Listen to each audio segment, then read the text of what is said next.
The alarms were already screaming when they pulled me into the recording room, and even now, decades later, that sound still lives somewhere behind my eyes. They wanted me to sit calmly and tell my story in order, from the beginning. But there is no calm place to start when you are talking about the day everything I believed about war stopped being true. My name is Varric Thun, and I served the Caloran Compact for 30 cycles before I ever heard the word human spoken aloud. Back then, the word meant nothing. It was a label on a survey report, attached to a small, slow-growing colony on the edge of charted space. Nobody feared it. Nobody even thought about it twice. We had fought a dozen species before, and every single one of them had taught us the same lesson, that war was a conversation conducted with weapons, a conversation that always ended in surrender once the math became clear enough. I was a young officer then, proud of my record, proud of the medals on my chest, proud of the calm and orderly way our fleet conducted itself. We believed in rules. We believed that any reasonable species, once shown overwhelming force, would lay down its arms and accept terms. It had always worked. Every species we had ever met understood the simple truth that survival mattered more than pride. When the border dispute began with the human colony, the Compact treated it as a formality. A small fleet was assigned to make what we called a correction visit, a polite term for showing a young species exactly where the boundaries of the galaxy were drawn. I volunteered for that mission myself, eager for an easy commendation, eager to add one more quiet victory to a career built on quiet victories. I remember laughing with my crewmates about it, joking that we would be home before the next cycle began. We arrived at the edge of the disputed system expecting silence, or perhaps a frightened transmission asking for mercy. What we found instead was a single human vessel, old by the standards of its own people, waiting for us without a trace of fear in its signals. Our sensors told us it was hopelessly outmatched, 10 of our ships to their 1. Every officer on my bridge expected a swift and clean resolution. I remember the voice that came through our comms first. It belonged to a man who called himself Daniel Hart, the commanding officer of that lone ship. His voice was steady, almost gentle, and he asked us, with what sounded like genuine curiosity, whether we understood what we were starting. We laughed at the question. We told him to power down his weapons and prepare to be boarded. He did not power down his weapons. What happened next is the reason I still wake some nights with my heart's pounding. That single ship did not retreat, and it did not fight the way our doctrine said a cornered enemy should fight. It did not try to preserve itself. It moved as though preservation had never been part of its plan at all. It absorbed our opening strikes without breaking formation, pushed forward instead of pulling back, and turned what should have been a clean, distant engagement into something close and desperate and impossible to predict. I lost contact with 3 of my closest companions in the span of a few breaths. Our formation, built on decades of proven tactics, came apart because nothing in our training accounted for an enemy who treated the cost of victory as something the enemy itself was willing to pay in full. The human ship did not aim to win efficiently. It aimed to make certain that whatever we gained, we would remember the price of it for the rest of our lives. When the engagement ended, our fleet had technically won. The human vessel was gone. But I stood on my bridge afterward, surrounded by static-filled screens and the names of soldiers who would not be coming home. And I understood for the first time in my career that I had not won anything at all. I had simply survived something I did not yet have words for.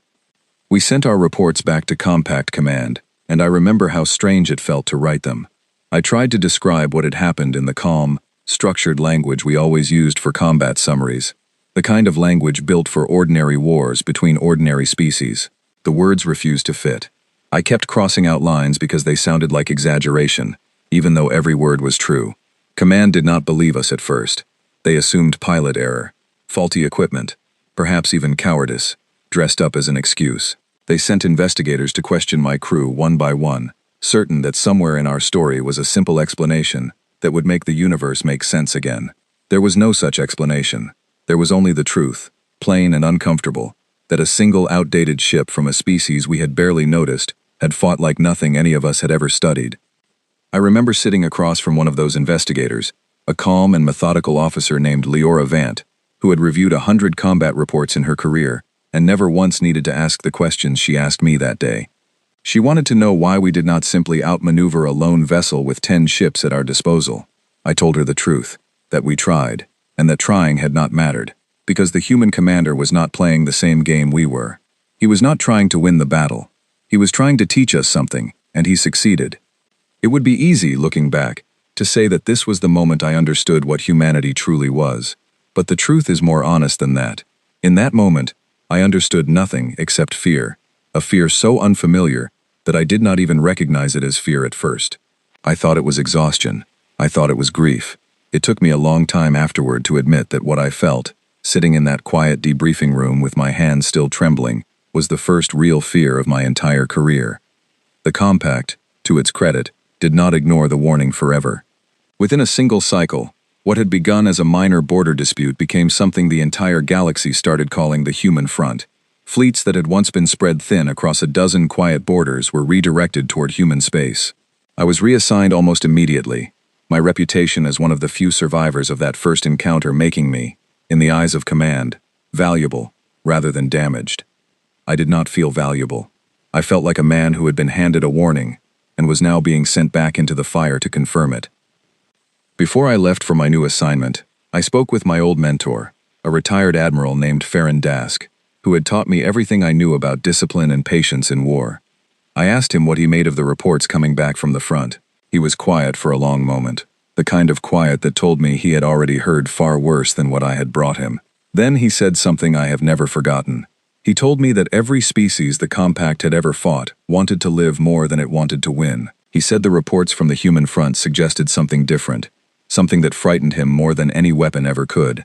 He said it sounded as though humans wanted to win more than they wanted to live, and that there was no doctrine in existence built to defeat a will like that. I did not fully understand what he meant until much later. At the time, I told myself he was simply old, that fear had crept into a mind too experienced to know better. I left for my new post believing, foolishly, that the first battle had been an anomaly, a single brilliant commander who had gotten lucky against an unprepared fleet. I told myself the next encounter would be different, that we would adapt, that the Compact's vast experience would eventually overwhelm a species with so little history of war behind it. I was not wrong about everything. We did adapt. We studied every fragment of data from that first battle, rewrote our tactical manuals, trained new pilots to expect the unexpected. What I was wrong about was the assumption that adapting would be enough, because the deeper truth, the one that would take years and countless losses to fully understand, was that humanity was not simply a clever enemy with unusual tactics. It was something the galaxy had never truly faced before, a species that treated the line between victory and survival as something other species had never dared to question. As I traveled toward my new posting, passing through systems that had once felt safe and familiar, I found myself replaying that first transmission, over and over in my mind. The voice of Daniel Hart, calm and almost kind, asking us whether we understood what we were starting. At the time, I had dismissed it as a simple bluff, the kind of thing any desperate commander might say to buy time. Now I was no longer so certain. Now I wondered if he had been telling us the truth the entire time, offering us one last chance to turn back before we learned, the way every species eventually learned, exactly what kind of fight we had chosen. I did not know it then, but that single conversation, lasting less than a minute, would mark the last time I ever felt fully certain about anything regarding the war that followed. Everything after that point was uncertainty, layered upon uncertainty, each battle peeling back another assumption I had carried since the first day I put on a uniform. When I finally arrived at my new post, a staging station near the edge of contested space, I found a fleet far larger than the one I had left behind, gathered from a dozen different worlds, united by a single shared unease that none of us spoke about directly. We exchanged stories quietly, in corners and mess halls, the way soldiers do when official channels refuse to acknowledge what everyone already knows. Every story was different in its details, but every story carried the same thread running through it, a description of an enemy that did not behave the way enemies were supposed to behave. I remember standing at the viewport of that station, looking out at the stars that separated us from human space, and feeling, for the first time in my long career, that I was no longer the experienced veteran, reassuring younger soldiers. I was simply another frightened officer staring into the dark, wondering what exactly waited for us on the other side, and whether anything we had learned so far would be enough to survive what was coming next. It would not be. Not for a long time. But standing there that night, I did not yet know how much further the war still had to fall before any of us understood what we were truly facing, and what it would eventually cost every one of us to learn it. The staging station where I was posted sat at the edge of a system called Velmara, a quiet cluster of moons that had belonged to a small mining consortium before the war, absorbed it into something far larger than trade routes and ore shipments. Within a single cycle, Velmara became the anchor point of what every officer in the compact had started calling the human front, a long and uneven boundary where our space and human space pressed against each other like two plates of rock grinding slowly toward a fracture. I was given command of a defense wing stationed near a fortified world called Doran's Reach, a planet with no strategic value beyond its position, a single stepping stone between human colonies and the deeper territories of the compact. Command believed Doran's Reach could be held indefinitely. We had layered defenses, orbital platforms, ground batteries, and enough soldiers to make any rational attacker reconsider the cost of an assault. Every briefing I attended in those early days repeated the same comforting assumption, that no enemy in their right mind would throw soldiers against fortifications built to grind an invasion into dust. I met the officer who would become my closest companion during that posting, within my first week at Doran's Reach. Her name was Sira Belmoth, a tactical officer transferred from a quieter sector, sharp-minded and quick to laugh despite the weight everyone around her was carrying. We spent long hours together reviewing intelligence reports, most of which contradicted each other so completely that they were nearly useless. Some reports described human forces as disciplined and methodical. Others described them as reckless beyond reason. Sira used to joke that the only thing every report agreed on was that nobody who fought humans walked away with simple answers. The first sign that Doran's Reach would not be the quiet posting command had promised came 3 months into my assignment, when long-range sensors detected a human fleet approaching from beyond the edge of our scanning range. The numbers alone should not have worried us. Our analysts counted perhaps half the ships we had stationed in orbit, supported by ground forces that intelligence estimated at a fraction of our own garrison. By every traditional measure, an assault on Doran's Reach made no logical sense for an attacking force so badly outnumbered. I remember standing in the command center with Sira beside me, watching the approach vectors update in real time, and feeling a strange, creeping unease that I could not yet justify with numbers. She must have felt it too, because she said something quietly that I have never forgotten. She said that an enemy who attacks when the numbers say they shouldn't is either foolish or certain of something we don't yet understand. I told her I hoped it was the first. It was not the first. The human fleet arrived 3 days later, and what followed was unlike any siege described in any manual I had studied throughout my entire career. They did not attempt to overwhelm our orbital defenses through brute force, the way our doctrine assumed any attacker would. Instead, they targeted our supply and communication networks with a precision that suggested weeks, perhaps months, of careful preparation. Within the first day, half of our long-range communication relays had gone silent, leaving Doran's Reach isolated from the rest of the compact's forces in the sector. I made the decision, against the advice of several senior officers, to launch a counterstrike against the human staging point before they could establish a stronger foothold. It seemed, at the time, like the correct application of everything I had been trained to do: strike decisively before an enemy can consolidate an advantage. Sira argued against it, reminding me that we still understood almost nothing about how humans actually fought when given time to prepare a position. I overruled her, certain that decisive action would prevent a longer, costlier engagement. That decision cost us more than I am able to express even now, after everything else I have lived through since. Our counterstrike force encountered human ground forces, dug into positions that should have taken weeks to construct, not days. They had prepared defenses using techniques our engineers had never encountered, blending their fortifications so completely into the terrain that our orbital scans had missed them entirely. Our forces walked into a battle they did not know they were already losing. I will not describe every detail of what happened during those engagements, because some of what I witnessed does not need to be repeated in detail to convey its weight. What I will say is that the human soldiers we faced did not fight with the caution we expected from a defending force holding a temporary position. They fought as though the position itself did not matter at all, as though their only true objective was making certain that whatever ground we eventually took, we would take it having paid a price so high that the victory itself would feel hollow. We held Doran's Reach in the end. Command called it a successful defense, and in the strict, technical sense, it was. The human fleet eventually withdrew, falling back toward their own territory, after inflicting losses far greater than anything our planners had projected. But I remember standing on the surface of Doran's Reach in the days afterward, walking through positions where our counterstrike force had fought and fallen, and understanding that something fundamental had shifted in how I viewed this entire conflict. Sierra found me there one evening, standing near what remained of a forward command post our forces had once held. She did not say anything for a long while. She simply stood beside me, watching the same quiet ruins I was watching, until finally she asked me a question that has stayed with me through every year since. She asked whether I still believed we could win this war, the way we had won every war before it. I did not have an answer for her then. I am not certain I have a complete answer even now. In the months that followed, similar battles played out across the entire length of the human front, each one teaching the compact the same lesson, in a different and increasingly costly way. Humans did not fight to preserve their forces the way every species we had previously encountered fought. They did not retreat from unwinnable positions, simply because the numbers said retreat was the rational choice. They held ground that any reasonable commander would have abandoned, absorbed losses that should have broken morale entirely, and somehow continued fighting with what intelligence officers eventually started calling, almost reverently, an unbearable will.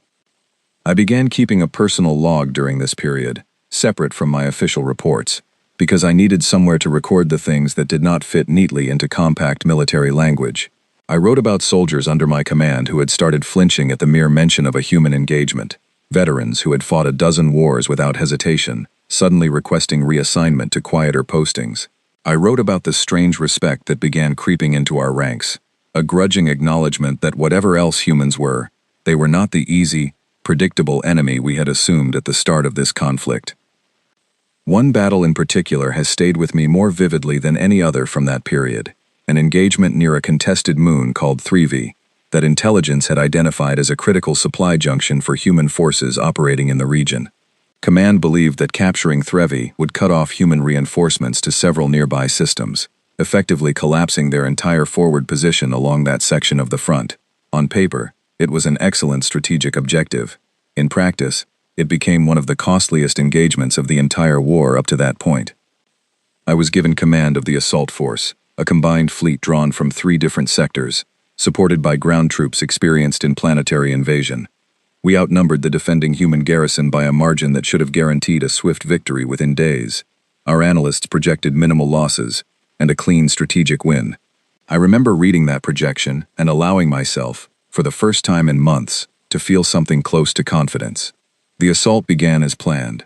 Our orbital forces secured control of the space above Threvi within the first hours, destroying or scattering the limited human fleet stationed there. Ground forces began their descent, expecting to face a garrison already weakened by the loss of orbital support. What we found instead was a defending force that had clearly anticipated exactly this scenario and had prepared for it with a thoroughness that unsettled even our most experienced commanders. The human garrison at Threvi did not attempt to hold the entire moon. Instead, they consolidated into a network of fortified positions, connected by tunnels and underground passages that our scans had completely failed to detect before the invasion began. Every position we captured came at a cost far higher than projected, and every position we held had to be defended against counterattacks that came at irregular intervals, denying our forces any opportunity to rest or consolidate. I spent 11 days on the surface of Threvi, coordinating an assault that should have taken 3. During that time, I came to understand something about human soldiers that no intelligence report had adequately conveyed. They fought with a kind of dark humor that our own forces found deeply unsettling, soldiers joking quietly among themselves even in the middle of engagements that any reasonable analysis would have called desperate. We intercepted communications between human units that contained jokes, songs, even casual conversations about matters entirely unrelated to the battle unfolding around them, conducted in the same breath as urgent tactical commands.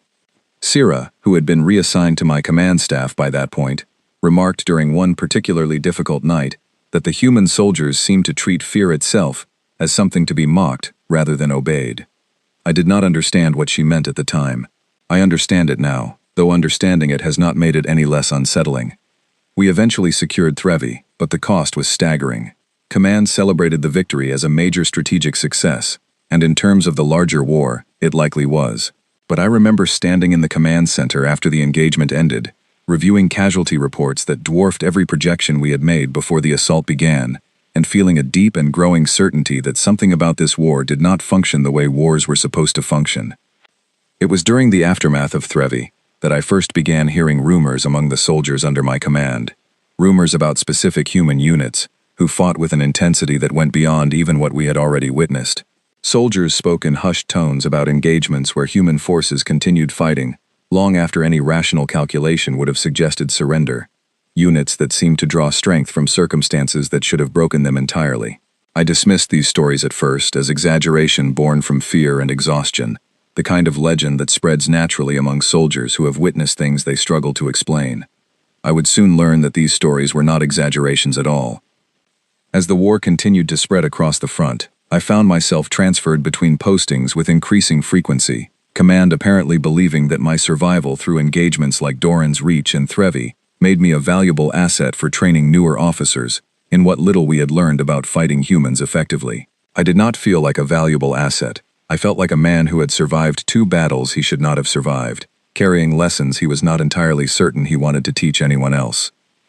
During one of these transfers, I had the opportunity to review intelligence files compiled from across the entire front, reports gathered from dozens of engagements involving different human units in different theaters of the war.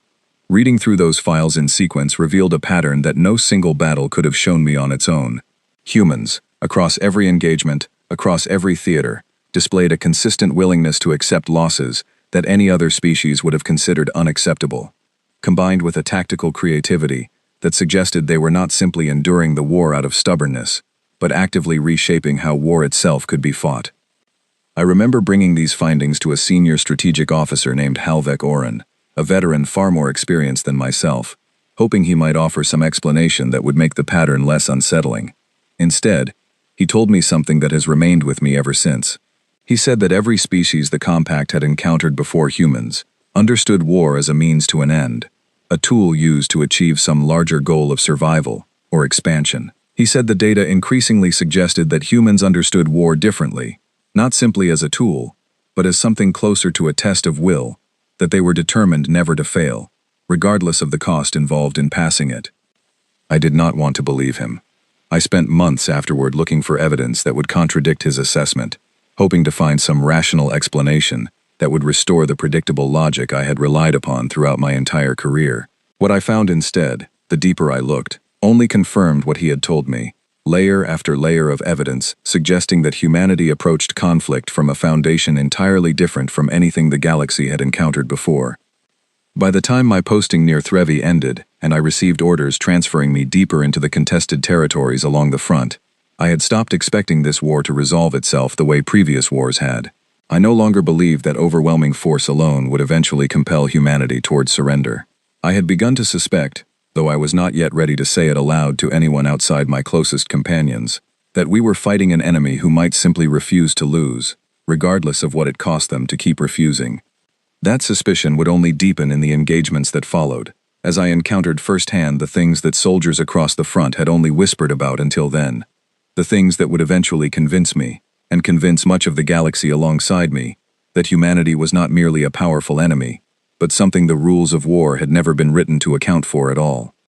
My next posting took me to a system called Varen's Hollow, a cluster of habitable worlds that had become, by that point in the war, one of the most contested regions along the entire front.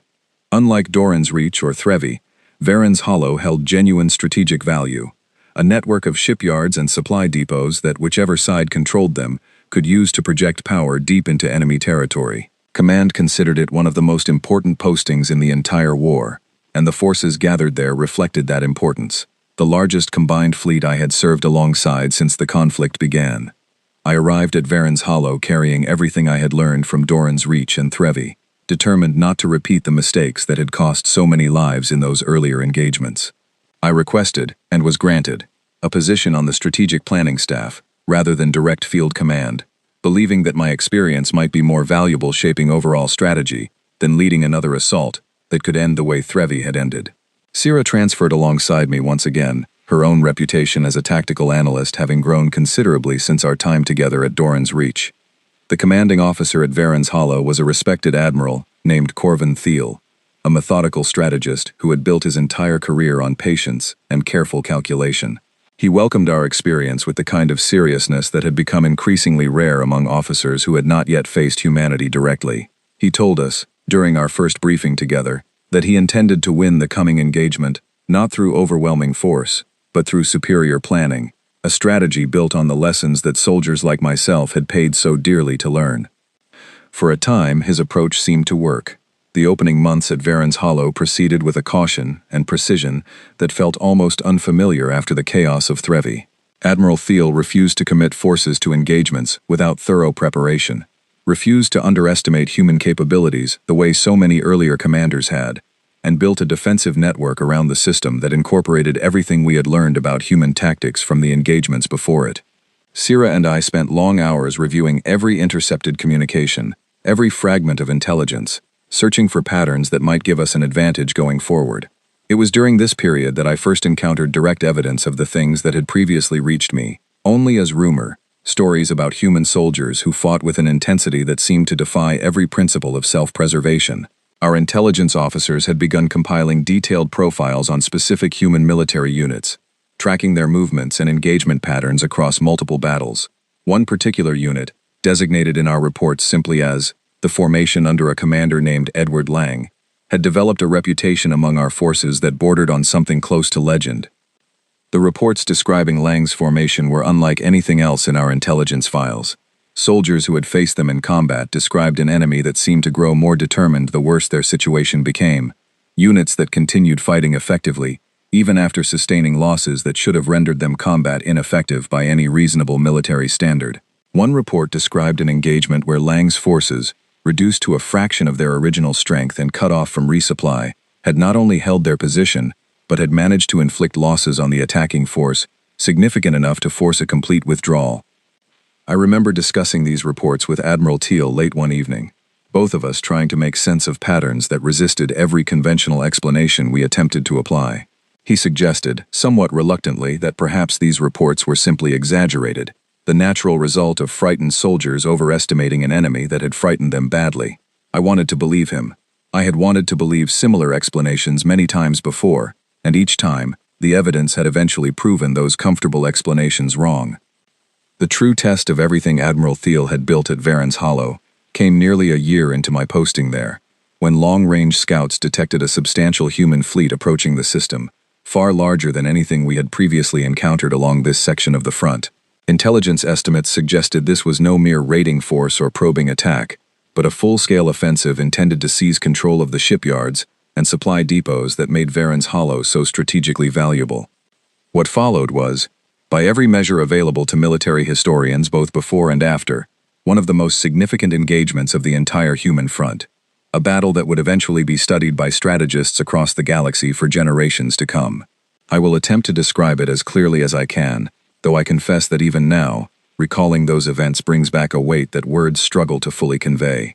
The human fleet arrived with a coordination that suggested extensive planning, striking simultaneously at multiple points across our defensive network, rather than concentrating their forces against a single target. Admiral Thiel's careful preparation meant that we were not caught entirely unprepared, our defensive positions holding far longer than they likely would have under previous commanders. But even with every advantage of preparation and superior numbers, the engagement quickly revealed something that none of our planning had fully accounted for. The human forces did not fight to capture territory in the way our own doctrine understood territorial conquest. They fought, instead, to make every position we held cost us more than we could sustainably afford to pay. Engagements that should have ended within hours stretched into days, as human units continued fighting from positions that any rational military assessment would have considered untenable. I watched, from the Strategic Command Center, alongside Admiral Thiel, as formation after formation of human ground forces refused to retreat, even when surrounded, even when resupply had become impossible, even when every available calculation suggested that continued resistance served no strategic purpose whatsoever. It was during the third day of that engagement that I first directly witnessed the formation commanded by Edward Lang, the unit whose reputation had reached us through intelligence reports months earlier. They had been deployed to defend a critical junction point connecting two of our supply lines, a position that Admiral Thiel had identified as essential to maintaining our overall defensive structure. By every projection our analysts had prepared, that position should have fallen within hours of sustained assault. It held for 2 full days against a force nearly 4 times its size. I reviewed the recordings of that engagement many times in the years that followed, trying to understand exactly what allowed such a small force to hold against such overwhelming numbers for so long. What I found, beyond the obvious tactical skill and the defensive advantages of their position, was something harder to quantify. Something that Sira eventually described, during one of our late-night discussions in the command center, as a kind of collective refusal among the human soldiers to accept that their position was lost. They fought as though defeat itself was simply not an available outcome in their understanding of the engagement, regardless of what the numbers on either side actually suggested. When that junction point finally fell, it was not because Lang's formation had broken. Intelligence later determined that the position had been deliberately abandoned only after every objective the human command had assigned to it had been achieved, the delay having allowed reinforcements to arrive at other critical points across the system. What we had assumed was simply stubborn resistance had, in fact, been a calculated sacrifice. Soldiers who understood precisely what their continued resistance would cost them, and chose to pay that cost willingly, in service of a larger strategic purpose. I remember Admiral Thiel standing before the strategic display late that night, studying the updated battle map with an expression I had not seen on him before, something between professional respect and a quiet, personal dread. He turned to me and asked a question that echoed something Sira had asked me back at Doran's Reach, nearly a year earlier. He asked whether I believed any amount of superior planning could truly overcome an enemy willing to accept losses like the ones we had just witnessed. I did not have a confident answer for him then, and I am not certain I have found one even now. The battle for Varen's Hollow ultimately ended in what military historians later classified as a strategic stalemate, neither side achieving the decisive victory their initial objectives had called for. The human fleet withdrew after nearly 3 weeks of continuous engagement, having failed to fully capture the shipyards they had targeted, but leaving behind a defensive network so thoroughly tested and depleted that the Compact's forces required months of reinforcement before the system could be considered secure again. In the aftermath, as we began the long process of accounting for losses and rebuilding our defensive capabilities, I had the opportunity to review captured records and communications recovered from human forces during the engagement. Among them was a series of personal messages exchanged between soldiers in Lang's formation during the height of the siege, messages that intelligence had intercepted, but had not yet fully analyzed by the time I requested access to them. What I found in those messages unsettled me more than anything I had witnessed during the actual fighting. The soldiers writing them did not speak of fear, or at least did not speak of it in the way our own forces would have expressed it. They spoke instead with a kind of dark, steady humor about their circumstances, making jokes about their dwindling supplies, sharing memories of home, even composing short, informal songs that other soldiers in the formation apparently sang together during brief pauses in the fighting. One message, written by a soldier identified only by the name Henry Cole, described their situation in terms that I have never fully been able to reconcile with everything I understood about military psychology before encountering humanity. He wrote that as long as the position held, nothing else mattered, and that whatever came afterward could be dealt with afterward. I brought these messages to Sira, hoping she might help me understand what I was reading. She read through them carefully, in silence, for a long while before finally speaking.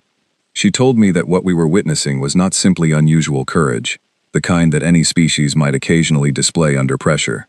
She believed, based on the consistency of these attitudes across dozens of different human units, in dozens of different engagements, that we were witnessing something closer to a defining trait of the species itself, a cultural relationship with conflict and sacrifice that none of our previous experience with other species had prepared us to understand.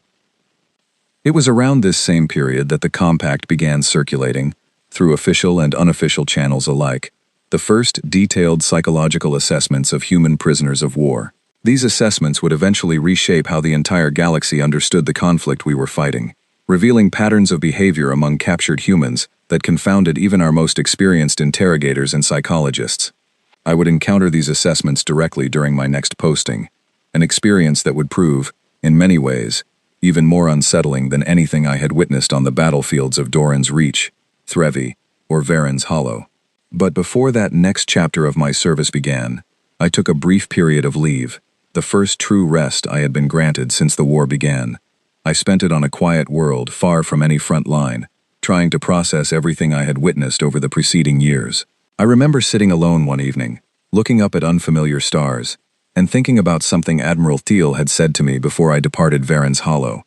He told me that the Compact had spent generations learning how to win wars against enemies who valued survival above all else. He said our entire military philosophy was built upon that single, foundational assumption, and he said, with a weariness in his voice that I had never heard from him before, that nothing in our doctrine had prepared any of us for an enemy who seemed willing, again and again, to set survival aside entirely in pursuit of something else, something we had not yet found adequate words to describe. I did not know it then, but my leave would be brief, and the chapter of the war waiting for me upon my return would force me to confront that very question more directly than I ever had before, as I was assigned to a facility responsible for processing and studying captured human soldiers, where I would come to understand, in ways no battlefield could have taught me, exactly what made humanity such an unsettling and unprecedented presence in a galaxy that had never before faced an enemy quite like it. The facility was located on a quiet moon called Persa, far enough from the front lines that it had never experienced direct combat, chosen specifically for its isolation and security.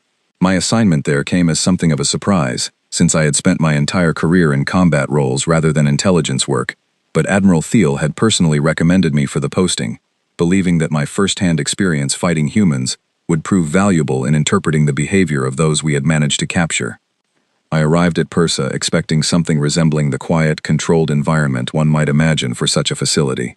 What I found instead was a place filled with a tension I had not anticipated, staffed by interrogators and psychologists who, despite working far from any battlefield, carried the same weary unease I had seen in soldiers returning from the front.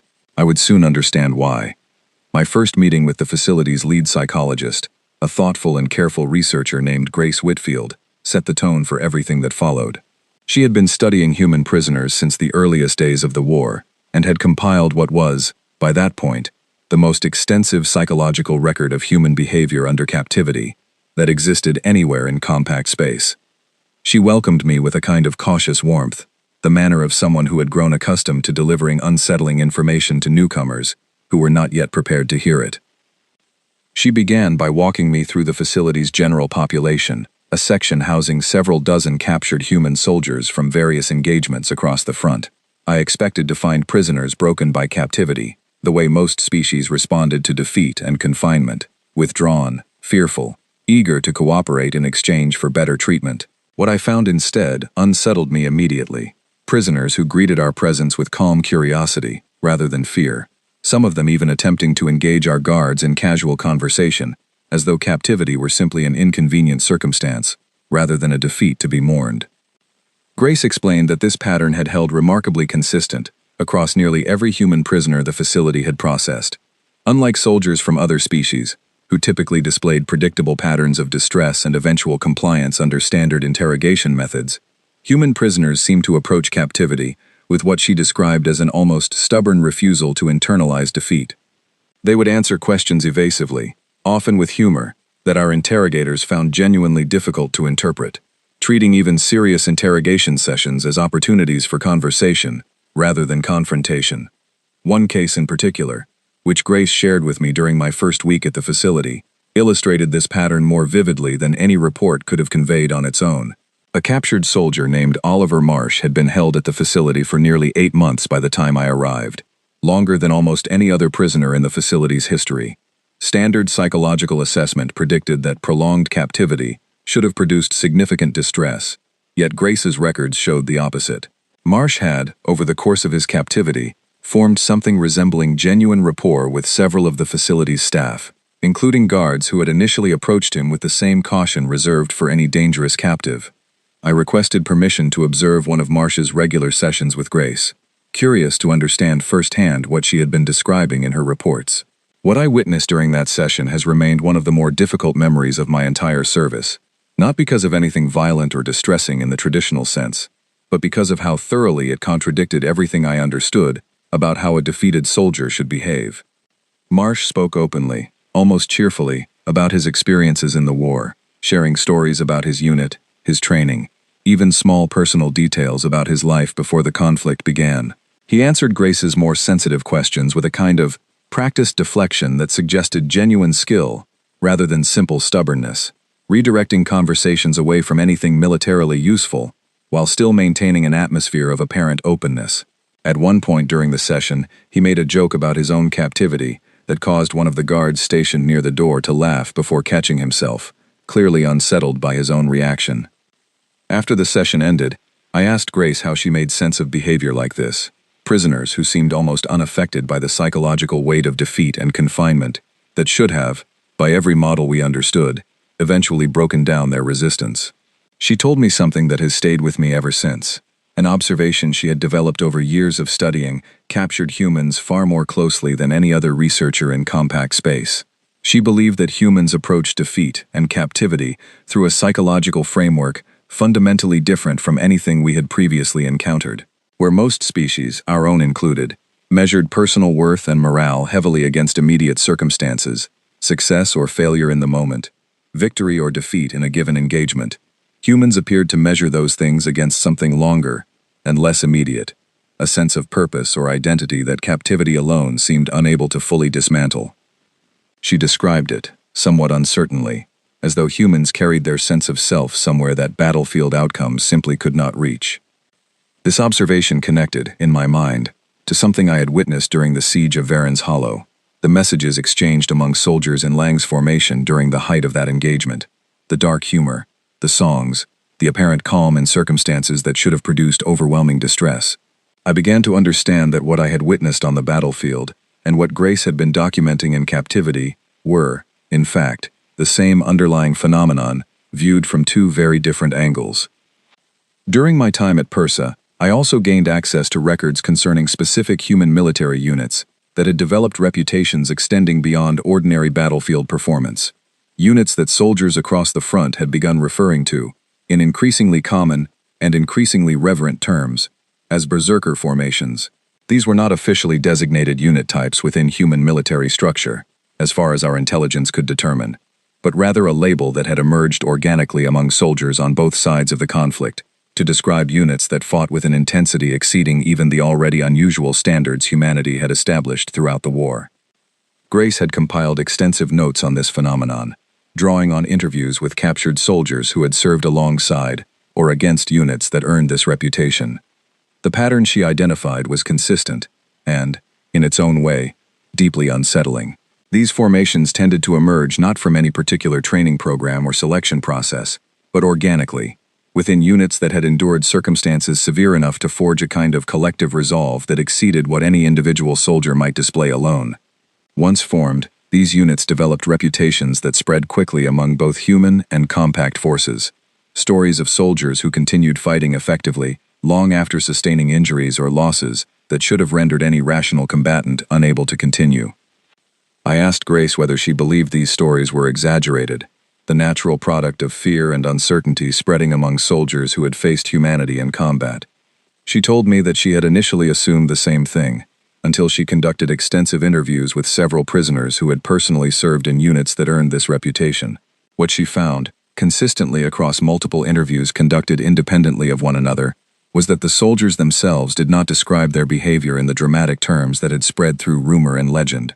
They described it, instead, in remarkably plain and practical language, as simply continuing to do what needed to be done for as long as they remained capable of doing it. One prisoner, a soldier named Charlotte Reyes, who had served in one such formation before her capture, described it to Grace in terms that I found more unsettling than any battlefield account I had previously encountered. She explained that her unit had never set out to become known in the way they eventually became known. They had simply found themselves, on several occasions, in circumstances where retreat was either impossible or would have meant abandoning soldiers they were unwilling to leave behind, and they had chosen, each time, to continue fighting rather than accept those outcomes. Over time, this pattern of choices had become something resembling a defining characteristic, not through deliberate design, but through repeated necessity. I remember asking Grace, during one of our many long conversations at the facility, whether she believed this behavior represented something unique to certain exceptional individuals within human military forces, or whether it reflected something more fundamental about the species as a whole. Her answer, delivered with the careful uncertainty of someone who had spent years studying a question without ever reaching a fully satisfying conclusion, was that the evidence increasingly pointed toward the latter possibility, though she remained reluctant to draw such a sweeping conclusion from the data available to her.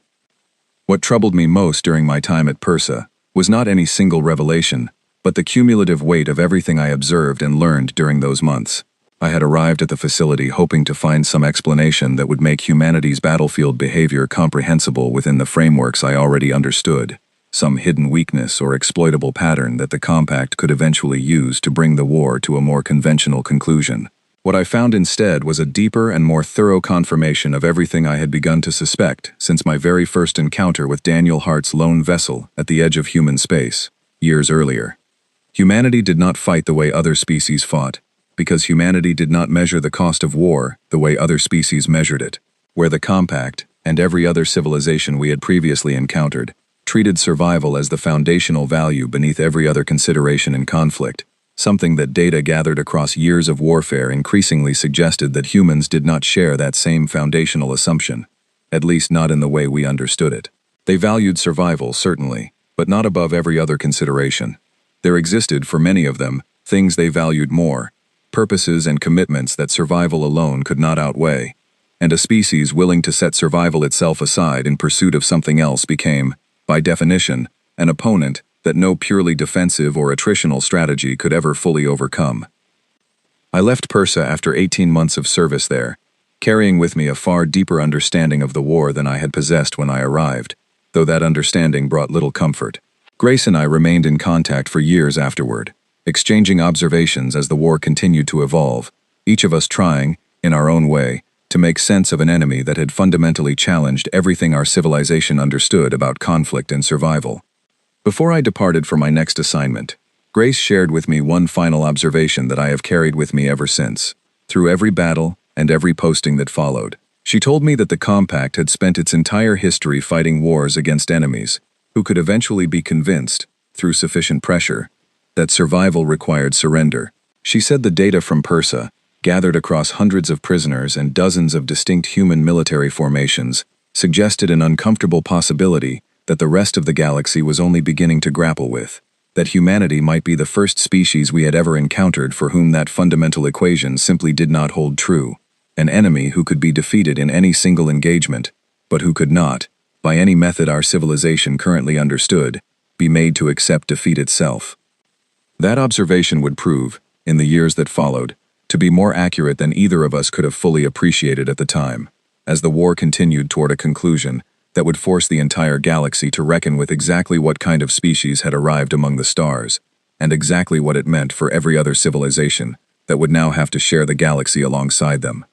My final posting of the war came nearly 6 years after that first encounter at the edge of human space, by which point I had risen, somewhat unwillingly, to a position on the Compact's broader strategic council, a role that placed me far from direct combat, but close to the decisions shaping the war's overall direction.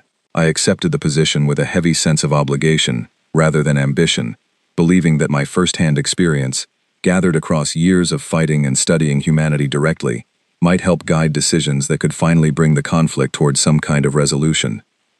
By that point, the war had settled into a pattern that historians would later describe as a prolonged and costly equilibrium, neither side able to achieve the decisive victory that either had originally believed possible. The compact had adapted significantly since those early, overconfident days. Our tactics and strategies reshaped almost entirely around the painful lessons learned at places like Doran's Reach, Threvi, and Varen's Hollow. Humanity, for their part, had continued fighting with the same unsettling determination that had characterized their conduct from the very first engagement, neither growing more cautious as losses mounted, nor showing any sign of the psychological exhaustion that similar losses would have produced in almost any other species we had ever encountered. It was during a strategic council session, held nearly 7 years into the conflict, that I first heard serious discussion of what would eventually become the framework for ending the war, not through the decisive military victory that early planners had once imagined, but through a negotiated peace built on mutual recognition rather than conquest. The proposal came from an unexpected source, a diplomat named Laura Bennett, who had spent years studying human communications and had developed, through that study, an understanding of humanity's underlying motivations that went beyond anything our military intelligence had managed to produce. Laura argued, before a council still largely dominated by officers who had spent their careers believing in eventual military victory, that humanity could not be defeated through attrition, because attrition assumed an enemy that would eventually calculate the cost of continued resistance against the value of survival, and choose accordingly. She presented evidence, drawn from years of intercepted communications and diplomatic exchanges, suggesting that humanity's resistance was rooted not in miscalculation or stubbornness, but in a genuinely different relationship with the concept of acceptable loss. One that meant the war, if continued indefinitely along its current trajectory, would simply continue indefinitely, regardless of which side suffered greater losses along the way. I remember speaking before that council myself, drawing on everything I had witnessed since that first engagement years earlier, supporting Laura's assessment with my own first-hand account of soldiers who fought as though survival itself was negotiable, in ways our own forces had never been trained to consider. I described the messages intercepted at Varen's Hollow, the prisoners I had observed at Persa, the battles where superior numbers and superior technology had failed, again and again, to produce the decisive outcomes our doctrine promised they should produce. The Council's eventual decision to pursue negotiated terms with human leadership did not come easily, and it did not come quickly. Years of additional fighting followed even after that initial proposal, as factions within the compact continued to believe that sufficient force, applied correctly, could eventually break humanity's resistance the way it had broken every previous enemy we had faced. Those years produced some of the costliest engagements of the entire war, battles fought not because either side believed they would prove decisive, but because neither side had yet developed the political will to pursue an alternative path toward ending the conflict. I was present, eventually, at the negotiations that finally began bringing the war toward its conclusion, held on a neutral station positioned between compact and human territory. I served as part of the advisory delegation, drawing on my years of direct combat experience to help compact diplomats understand the human representatives they were negotiating alongside. It was during those negotiations that I finally met, in person, several humans whose names I had only previously encountered in intelligence reports and intercepted communications.